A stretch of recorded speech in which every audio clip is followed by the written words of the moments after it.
Hello, how you guys doing? We have some updates about Tyrone Davis Jr. You guys know we've been working hard trying to get justice. If you guys don't remember, last year in December, he was found unconscious under a bridge right after he spent the Christmas weekend with his honey bunny Lulu.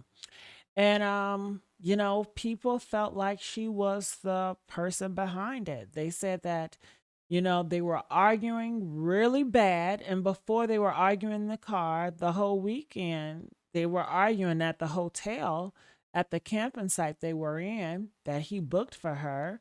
And they were arguing, even so loud that other people heard it. It was disrupting to so many people around them. That's a harsh argument. And they said after that argument, they were driving, and I'm assuming, according to Lulu, he got pushed out or he jumped out and he was just unconscious. And later on, he died. So people feel like she's behind it. They said it was multiple um, injuries in his head, in the back of his head. But Lulu said all she remembers of him getting out the car. So people are just not buying it. So we've been giving you guys updates. The family has hired people, a private investigator to speak out. I guess the private investigator talks to their team and they're just putting out information. So let's hear what they have to say. What's the updates? Are we getting close to locking Lulu up? You're gonna be surprised what's going on. People are saying that Lulu, she still has her hand in it.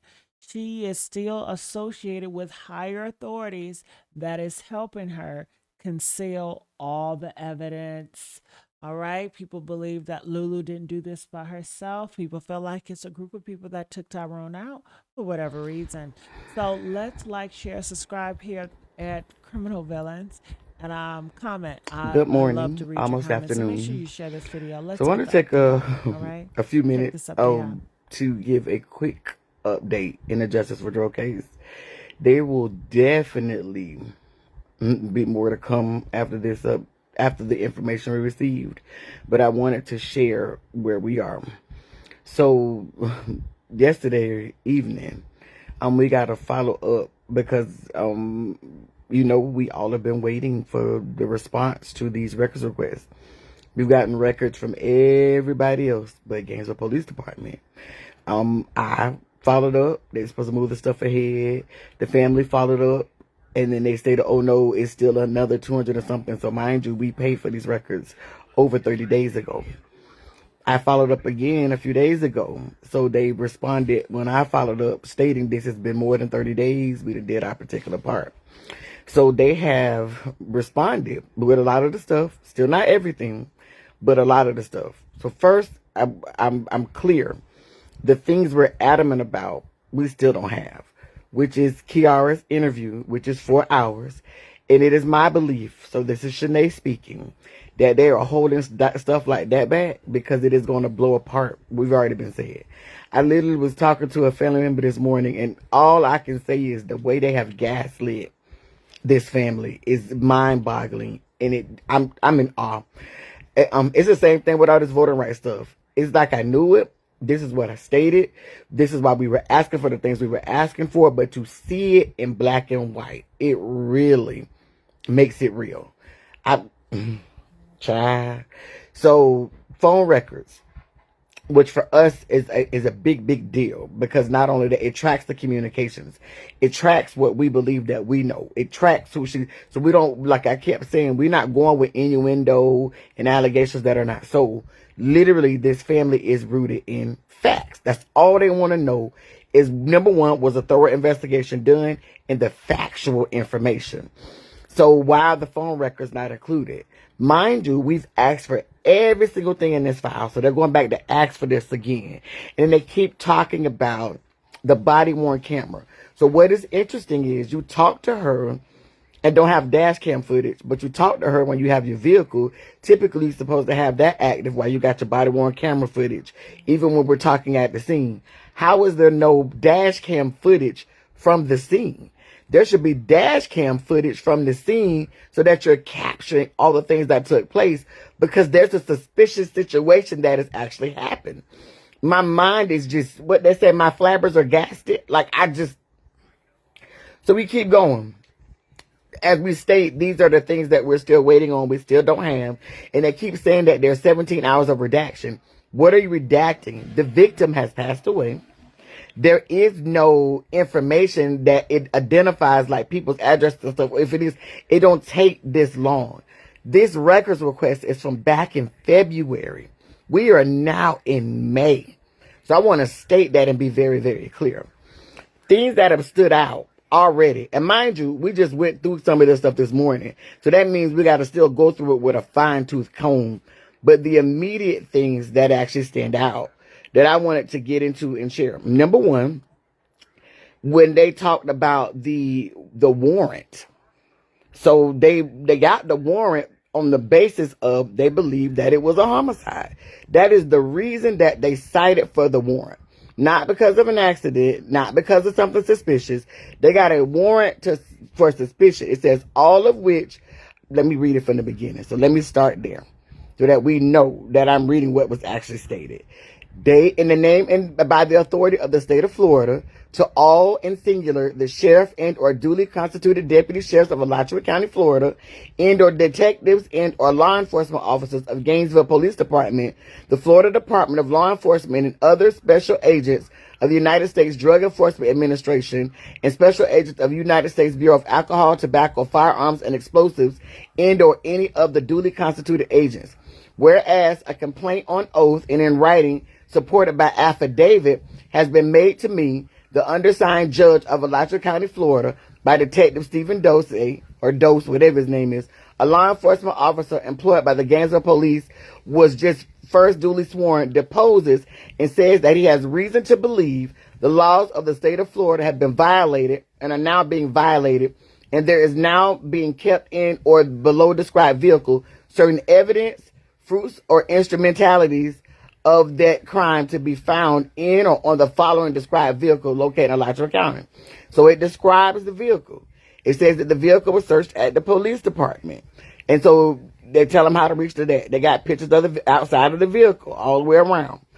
The things that they asked to be pulled were the GPS or other location type electronic devices and data from the vehicle's infotainment and radio devices, all of which are being kept and or used and or obtained and or is an evidence of a felony violation of laws of the state of Florida, to wit, Florida Statute 782, homicide. So let's talk about what they asked for in this warrant. So they asked for the GPS and the infotainment center. Okay, I got questions on why you asked for that. So let's go look at statute and the reasons for that, because I really wanted to know. I also asked, because I wanted to be clear that when we were saying the GPS related stuff, is the EDR maybe or perhaps considered one of those things? So the EDR is not. So one of the responses that I gave is that they stated they did not pull the EDR because, and that is the electronic data recording, because there was no crash that happened. So of course I went and I've been doing that. I've said that on multiple videos to see and research EDRs. Are they only pulled when there is crash, and is there any data that can be gotten? So what we find out is that she has a newer vehicle that's a luxury vehicle. So with the EDR, what it captures without the crash is the vehicle speed at the time of the alleged jump, whether brakes were applied, whether acceleration took place, whether they had on seat belts, and also steering input. Now I'm naming you these things because it will state that you will get the EDR, and especially in a newer vehicle, you don't need this information. You don't need a crash to gather this information. What's interesting when they talk about these, the EDR captures this stuff even if it's not a crash, if a near crash took place. So if braking happened while the door was open and somebody jumped out. So I'm stating these things because this is a big deal to me. In addition, the other thing that I wanted to know about the infotainment center, what would be the benefit of that? So not only would it tell you the timestamps of where they were and location, but one thing that's interesting is it would tell you the speed. So although they did not pull the EDR and could have gotten this information, this infotainment center that they did pull, it should have pulled the speed data. Now, the reason I'm naming this to you is because I want to go back to the rest of this warrant and tell you what it says. So I'm going to read down what they state. So they read like why they get an extraction of the vehicle. So here, they give a synopsis. I want you to read the synopsis, and I want you to tell me what you think about this. So they state that on 12/27, they received multiple 911 calls reporting an unresponsive male laying in the roadway on Southwest Archer Road near the Interstate 75 overpass. GPD officers responded and located Tyrone Davis laying in the roadway. There was also a Papa John's pizza box and pizza in the roadway near T. Davis. T. Davis was unconscious, had abrasions on his left shoulder, and an injury to the back of the head. No other, mind you, no other injuries were documented here. And I want to keep stating that. Just the abrasion on the left shoulder, near the neck, and injury to the back of the head. That's it. That's all he put in his search warrant. T. Davis was transported to Shands, where he was determined he had a fractured skull and brain bleed. On 12/31, T. Davis died presumably as a result of his head injury. Mind you, he passed away before that. And he was pronounced with no brain activity even before that. Days. Witnesses on the scene said they located T. Davis laying in the road. Nobody saw how T. Davis got there. As EMS was loading T. Davis in the ambulance, T. Davis's girlfriend, Kiara, arrived on the scene. Now, mind you, GPD said that she was there holding his hand. But in this report, and mind you, the lieutenant and the captain said that. In this report, the detective wrote, she arrived as he was being loaded into the ambulance. Kay Davis said she was driving at the time of the incident. Kay Davis said she and T. Davis had been arguing throughout the day about relationship problems and family issues. Kay Davis said she had just picked up a pizza from Papa John's located at 3605 Southwest Archer Road. Kay Davis said she was driving and T. Davis is in the front passenger seat. Kay Davis said neither she nor T. Davis typically wear a seatbelt. Kay Davis said they were on their way to Fairfoot Inn and missed a turn. Kay Davis said she was driving west on Southwest Archer Road and did a U-turn at the I-75 southbound ramp and began traveling east on Southwest Archer Road. At some point during or immediately after the U-turn, T. Davis opened the passenger door and got out of the vehicle with the pizza box. Kay Davis estimated she was driving at 20 to 25 miles per hour when T. Davis exited the vehicle. Now, got out and jumped is two different things, but we're going to keep going. So hold on. Kay Davis said she continued eastbound. So a person got out of your vehicle while you were going 20 to 25 miles per hour, but you kept going. Mind you, when we asked law enforcement about this, she said because she didn't want to get hit by cars that were coming. And they stated on the video that we're still waiting on that there were no cars behind them. But I'm going to keep going. She said he got out of the car in his own accord and was not pushed out of the vehicle. Kay Davis said she could not remember if she slowed down, sped up, or kept driving the same speed. Now, the EDR would have looked at brake patterns, speed, and acceleration.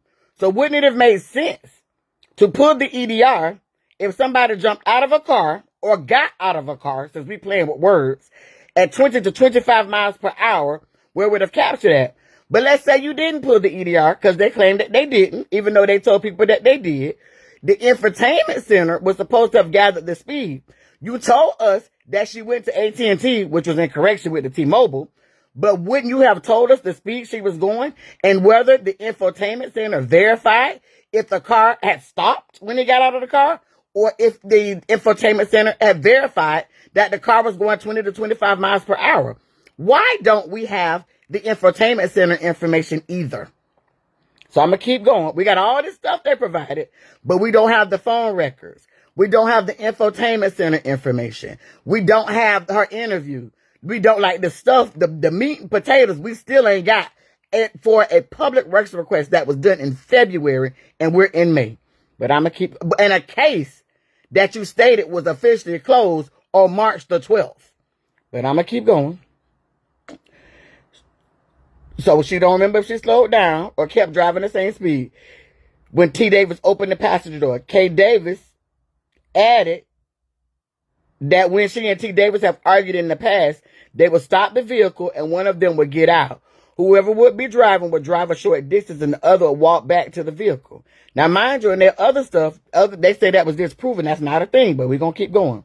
So they stated they collected surveillance video from Fairfield Inn, Papa John's, Circle K, and Country Inn and Suites. We're still waiting on it. Surveillance video from Fairfield Inn shows K. Davis arriving, picking him up. T. Davis gets into the front passenger seat of K. Davis's vehicle. Surveillance video from Papa John shows T. Davis walking into the store and picking up pizza minutes before the incident. Surveillance video from Country Inn and Suites confirmed K. Davis did a U-turn on Southwest Archer Road. Now, I want to state this very clearly. I went and counted. There were 23 businesses between Papa John's and where he was. Why did you only get surveillance from 1, 2, 3, 4 out of 21 businesses that I counted? I'm just saying, the omission of evidence is a very strange thing for me. But I'm going to keep going. They see him getting into the car, picking up the pizza minutes before the incident. Surveillance video from Country Inn and Suites confirmed K. Davis did a U-turn on Southwest Archer Road. In the video, it appears the front passenger door begins to open at near completion of the U-turn. So your video evidence states that the door opens at the near completion of the U-turn. So if the video evidence states that the door is opening at the near completion of the U-turn, in order for you to complete the damn U-turn, the car ain't going like that. It ain't nowhere in hell it's going 20 to 25 miles per hour. Have y'all ever tried to do a U-turn at an intersection at 20 to 25 miles per hour? It literally don't happen. But okay. And they're stating that the door opened at that time. This their stuff, not our stuff. But I'm going to keep going. I'm just going to keep going. So the vehicle exits the view of the camera prior to T. Davis exiting. The surveillance video from Circle K confirmed K. Davis drove there, parked there, and waited by the sidewalk until emergency vehicles began driving by. At the time of the incident, K. Davis was driving the 2015 Infiniti QX70, and it gives her license plate number. This is the vehicle that needs to be searched. The vehicle to be searched is equipped with an infotainment center. A search of the infotainment center could result in the collection of data such as GPS data, speed logs, acceleration and deceleration, times doors are open, and when seat belts are on. This information would be beneficial in the investigation of the homicide of T. Davis. That's the first thing that stands out to me. I kid you not, as I talk to family members, mind you, I asked for these things because I knew to ask for these things, but I'm still in awe. Let me go very quickly to their own policy about what's supposed to happen. No, first let me go to the medical examiner's policy. So I'm going to state there because they keep screaming, oh, well, the medical examiner does the cause of death. But the medical examiner goes by what the officer is supposed to do. So first of all, things that stood out in this policy, let me get to the top, is this is their death investigations. So whether it's homicide, suicide, attended, or hospice. So with their, where's the homicide one? So let me get to the one. Because it's so strange that they got their own policies that we said they didn't follow, but they sent the information to us to show us that they didn't follow them.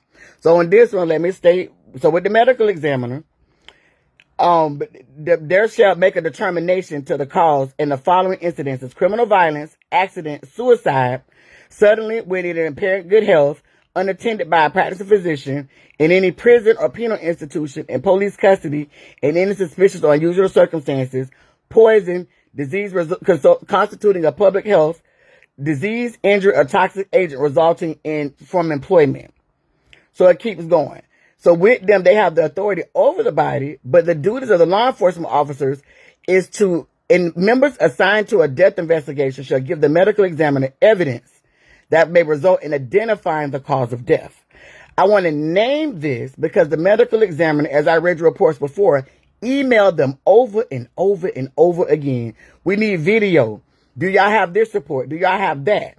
Mind you, in their reports, they kept saying he jumped out of a vehicle. He jumped out of a vehicle. When you look at the medical examiner's report, what did they say? It's an accident because of complications from jumping out of a vehicle. That came from law enforcement. That came from them. So as they are saying, well, oh no, their cause, it came from the information they gave because it's the only information they got. The manner of death was multiple blunt force trauma to the head, and then the cause was determined by y'all because y'all kept saying that he jumped from a moving vehicle.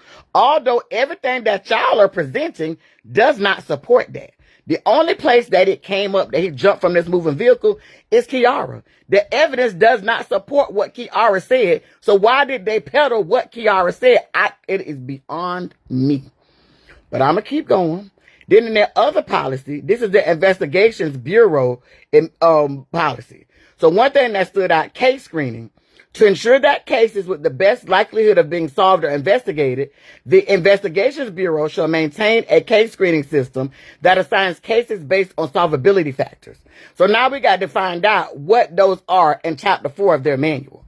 Because it seems to me that how you got solvability factors if you've done everything you can to actively not solve the investigation. And then state, well, we ruled it an accident because we didn't have what we needed in order to solve the investigation. Make it make sense. I'm going to go to another document. Like, hold on, like literally reading this stuff. And we still haven't gone through all of the emails and stuff because I asked for the emails between and we're still waiting for text communications between them because most people don't know that you can ask for those. So I want the text messages amongst them related to this case. How you can't download text messages this quickly. So we missing their phone records, which you already know that the phone that was Tyrone's was not at the scene and y'all just ignored that. But how you going to send us the email communications? And I'm going to tell you why. Because they're used to not putting things in email because they know people who do public records requests know to ask for emails. But most people don't know to ask for their text messages in the internal communications from the internal communication system. But I do. So it's very strange that you took the time, which is harder to put emails. It's easier to download text messages and we ain't got them. So I just want to point that out to you all. So I just want to state that for the record because we'll be coming back as it relates to that. Other things before I even talk. Oh, let me go back to the death policy before I talk about what's interesting about the evidence law and before I let y'all go. Like this is stuff. And mind you, so these are just immediate thoughts. Once we sit down and go through that, there will be a whole lot more. These are just first reactions. These are just, oh, hey, like this thing actually came up. My flabbers are gasted. They really are.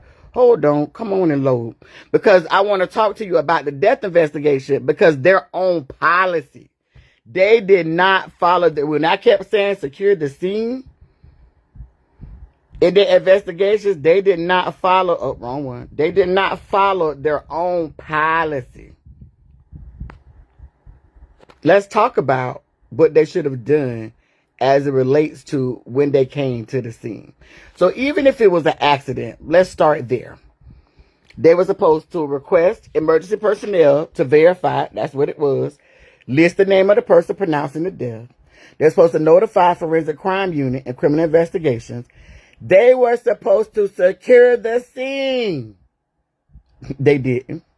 They were supposed to request a traffic homicide investigator if death is due to a traffic crash. Remember, on the CAD calls, I stated to you that they stated it was this traffic accident that was severe. Then they stated, no, it wasn't. Then they had to reopen it and stated that it was an actual investigation. So therefore, if that happened, a homicide investigator should have already been on it. But okay. They were supposed to complete a death fact sheet. So I'm waiting because I ain't seen that yet. And notify the next of kin. Notify the medical examiner's office. Now, mind you, that each communication with the medical examiner's office, remember they announced it before it was. That was on 12/29. They said they turned around and had to wait till the family got there. But each time they kept saying, but we think he jumped out of a car. We just want to verify that he just jumped out of this car. Because that's what you wanted it to be. Mind you, they documented in some of these reports that the hospital said these injuries don't match him jumping out of a car. But I'm going to keep going.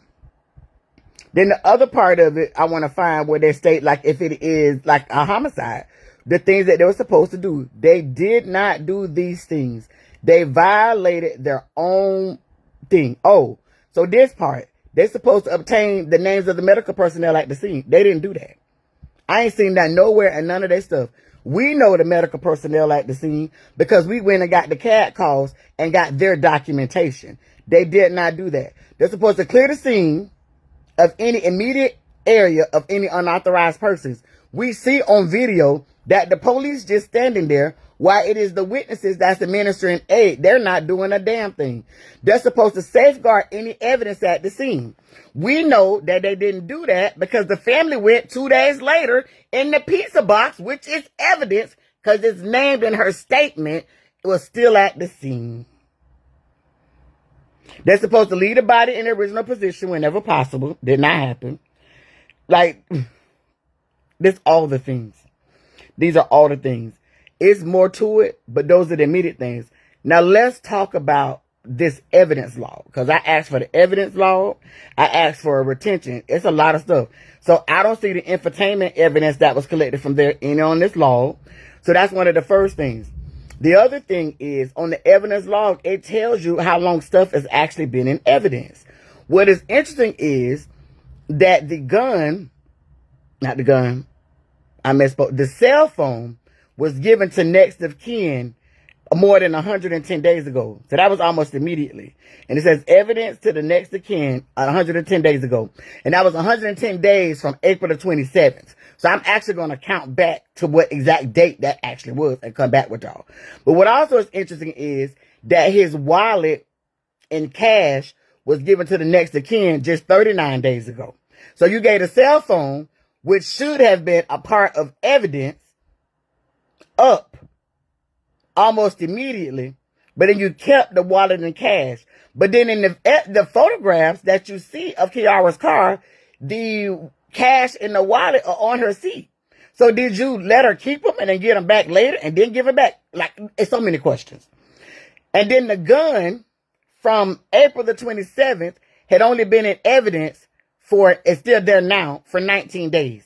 So the gun is still there and it's not even considered evidence. It's in its property and it got there 19 days ago. 19 days before April 27th was April 8th. So you literally went and got the gun on April the 8th of a closed case. Because you said the case was closed on March the 12th. So why did you go get a gun for a closed case literally almost a month after you closed the case? This is a quick update. Y'all know our updates be longer because it's so detailed. But I wanted to point out to you all where we are at that particular moment. And we still don't have a full picture. And that is still on purpose.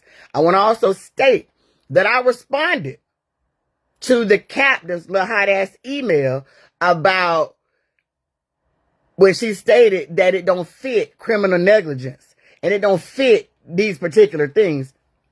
But if it looked like a duck. I want to go through these comments very quickly before I hop off. My mind is just blown. I knew it. I said it. But it's the same thing, like I said, is how they dismantling our country.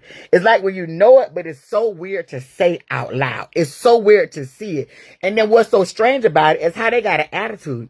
How they are gaslighting this family. How they're just making it seem like, oh, they're just being emotional. Oh, everybody's just overthinking it. With the stuff that we have, this is so evident.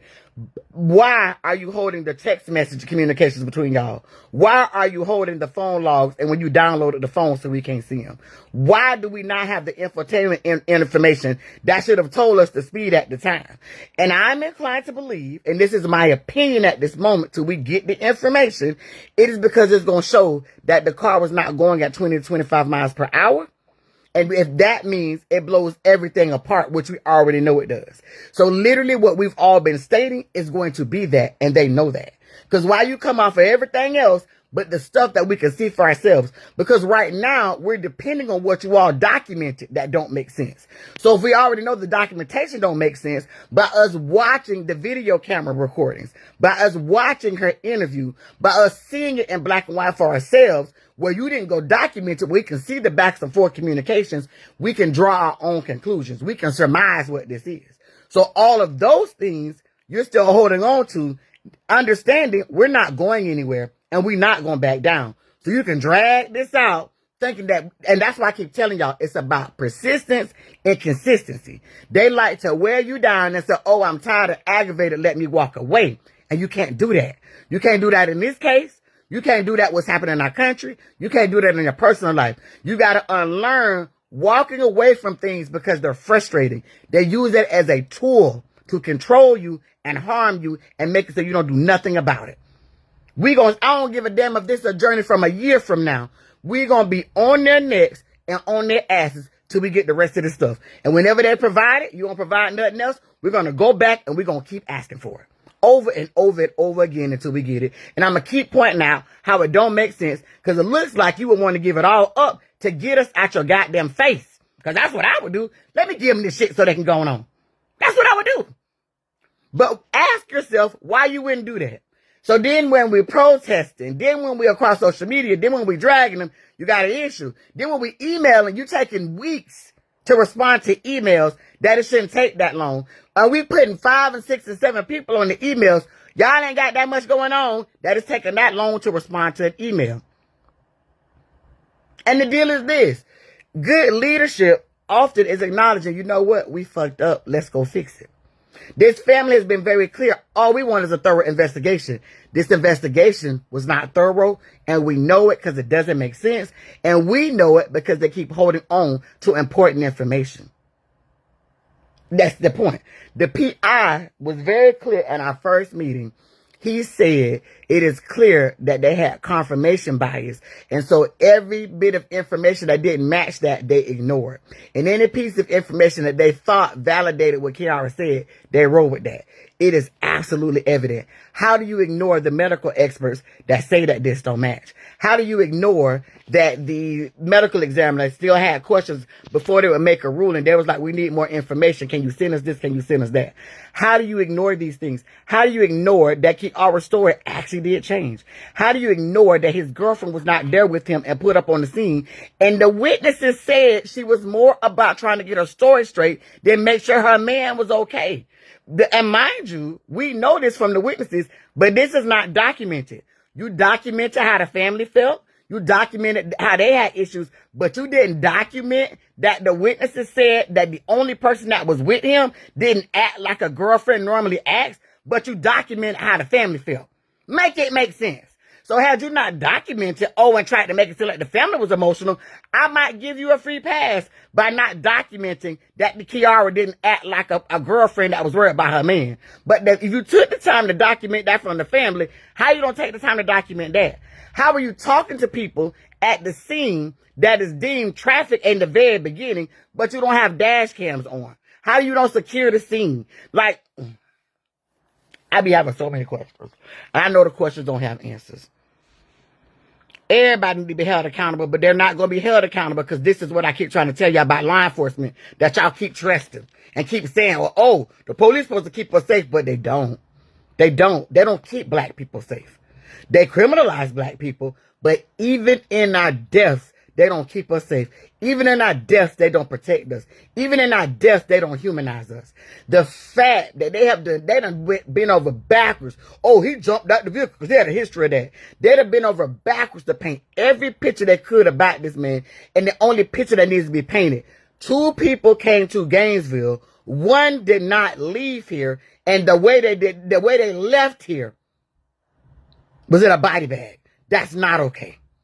And the fact that the story surrounding it does not make sense. Yes, they should have notified. And mind you, let's be clear. Traffic homicide was actually notified the night of when we got the CAD calls. This turned back into an investigation that night. The fact that they ignored and disregarded it, even when they tried to change it, it went back that night. The hospital told the family, wait, follow up. Nobody's coming to talk to us. The medical exam, they told the medical examiner they were going to pull the EDR. They told the medical examiner this, and they didn't. They told him this. It's so frustrating. Mind you, the captain that's not over in investigations, she used to do traffic, so she know better. Mind you, I can name multiple examples where they failed in traffic cases. This ain't the only one. Like, it's a consistent thing. At what point Do you understand that what you got, y'all people violate y'all own policies? What y'all doing is not working. Yes, very deliberate. To the point I literally said before we got this up with the family, I can see they fighting so hard because they understand they're going to have some culpability. And the issue is, if this is as bad as it's actually looking, they will actually be able to go, there'll be a few routes. One would be they will actually be able to charge law enforcement with a wrongful death suit, not because they caused the wrongful death, but the improper investigation. The other part of this is getting all the substance, which we said, okay, y'all won't get it right. We don't even trust y'all to get it right. But now you can go to the FDA to have them to investigate it. Now you can go to the state attorney and see if they will file, because all you got to do is make them send it over. Now you can say, well, we need to convene a grand jury. There's all these things and levers that can be pulled if you just give us the stuff, since you're determined not to get it right. And it's so upsetting to me because of all we have gone through and all we have been through, only for these people have been right from the very beginning. The fact that even once all the chaos stopped, then we started to see the post of, oh, the loving girlfriend that is concerned. She was quiet until all the chaos stopped because she benefited from the chaos. The fact that we can't get half of the stuff that we need to get, but all these other people are getting it at the same time or before us, even though we requested all of this stuff well in advance. The fact that they're slow walking us, and this the thing, they might not know the Davis family, but they know me. I am relentless. I don't back down, and I stay at the table. I've been doing this literally head first. I've been doing this since 2016, but head first since 2018. There ain't a fight that I done backed down from, ever, or walked away from as it pertains to them. How are we still here? Is it because they think the sky is falling, that I'm still going to put this down? I'm not. I already picked it up, so I'm going to see it through. And this family is not going to let it go. And they shouldn't. They have been validated with every bit of information that we got. Y'all can paint whatever picture they want. These people know what they are talking about. They know what they're talking about. They didn't get it right. They're not overthinking it. And mind you, even what they're asking for was literally, the police did not do the bare minimum. The police did not do the bare minimum. The amount of money, time, effort, and energy that has had to be invested in order for them to get justice for their family.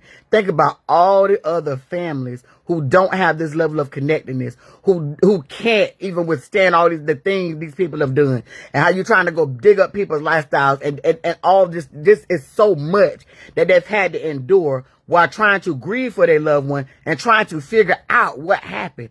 Grief is hard enough, but now I'm grieving. I don't know what happened. Then when I'm starting to see what's happening, I see people willfully working against getting justice for somebody that I love. Make it make sense. Oh, they closed the case. Y'all should just leave it alone. Why?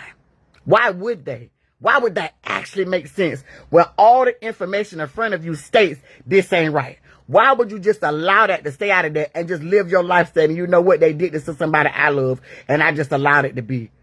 I will never understand that. And I appreciate anybody who stays at the table to fight for their people, disregarding what people got to say, ignoring how people want to bring harm to them, understanding that the love for their people is more important than anything that any of y'all got to say, and more important than any of y'all feel about it. I want to state this to them very, very clearly. I want to state to them, keep seeing this all the way through. I don't care if you don't see it through. If I'm off on another journey, see this all the way through.